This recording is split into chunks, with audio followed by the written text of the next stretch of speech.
Terbaru kasus pembunuhan ibu dan anak di Subang, jawaban berubah-ubah Danu saat ditanyai penyidik.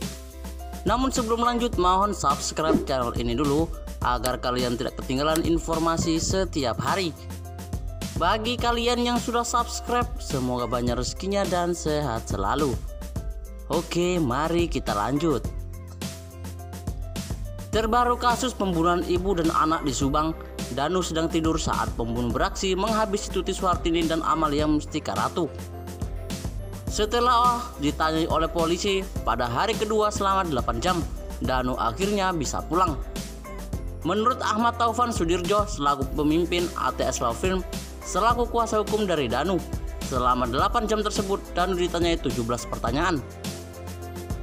Ahmad Taufan Sudirjo menyebutkan bahwa saat hari kejadian, Danu mengatakan bahwa dirinya mengingat saat itu ia sedang tidur. Keterangan Danu tersebut menurut Ahmad Taufan Sudirjo selaras dengan keterangan ibu dan bapaknya Danu. Ahmad Taufan Sudirjo mengatakan soal jawaban berubah-ubah oleh seseorang ketika ditanyai polisi lebih berdasarkan karena yang ditanyai ketakutan sehingga berharap pertanyaan segera selesai. Khusus soal Danu disebutkan bahwa Ahmad Taufan Sudirjo, tapi kalau permasalahan jam ini pasti kesulitan menyebutkan secara pas, apalagi ketika sedang tidak berkonsentrasi, apalagi mungkin jika sedang main handphone dan sebagainya. Namun menurut Ahmad Taufan Sudirjo, langkah selanjutnya adalah mengamankan Danu.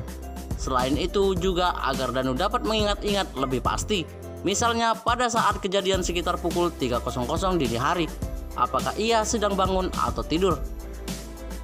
Sampai sejauh ini kata Ahmad Taufan Sudirjo bahwa Danu meyakini saat itu sedang tidur. Ini selaras dengan jawaban ibu dan bapaknya.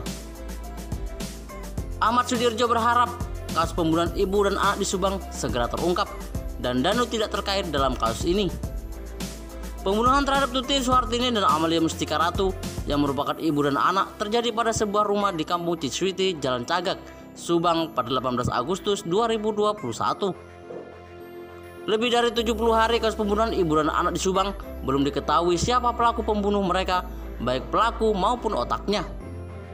Polisi masih sibuk melakukan penyidikan di mana sejumlah orang pun ditanyai untuk mencari pembunuh ibu dan anak di Subang. Bahkan jasad korban Tuti Suhartini dan Amalia Mustika Ratu sudah dilakukan otopsi kedua kali dengan digali dan dikuburkan lagi di pemakaman Istuning Jalan Cagak, Subang. Bagaimana menurut kalian?